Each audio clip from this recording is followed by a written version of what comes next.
Many Game of Thrones fans were shocked by the drastic changes made to Stannis Baratheon's character in the HBO series compared to his portrayal in George Martin's books. In the novels, Stannis is a rigid, justice-driven, and deeply complex man who is haunted by duty, insecurity, and a harsh moral compass. While not the most lovable character, he is undeniably principled and intelligent, a man who fights not for power, but because he believes he is the rightful king. So why did the showrunners, David Benioff and D.B. Weiss, appear to dislike Stannis enough to warp his arc so drastically? Hey guys, welcome to my channel. Please don't forget to like and subscribe, and also click on the notification bell to remain updated. Let's break it down. First, the tone. In the books, Stannis is serious, but he's not cruel or irrational. He's seen as a tragic figure, a man doing what he believes is right, even when it costs him everything. However, the show turned him into a colder, almost villainous figure, ultimately making him commit one of the most shocking acts of the series, burning his own daughter, Shireen, alive.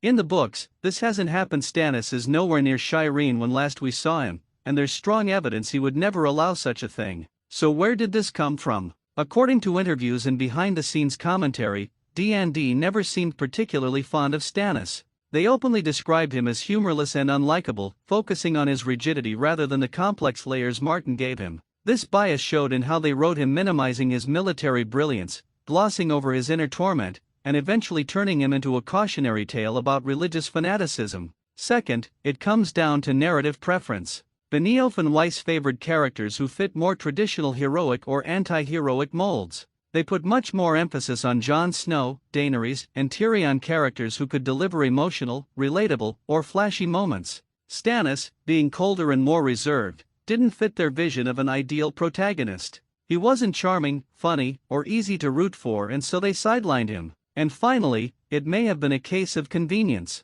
With the show racing toward its own conclusion far ahead of the books, D&D had to make cuts. And rather than explore Stannis' more complex book storyline, like his cunning military strategies at Winterfell or his uneasy alliance with the Northern Lords, they chose to simplify him into a zealot doomed by his own blind faith. In the end, Stannis was sacrificed not just on screen, but by the writers, reduced to a shell of the powerful, tragic figure from the books. It's one of the biggest missed opportunities of the show, and a reminder of how differently a story can unfold when those telling it don't truly understand or appreciate the characters within it. Thanks for watching. Please don't forget to like this video and drop comments, and most importantly, don't forget to subscribe and hit the notification bell so you don't miss anything.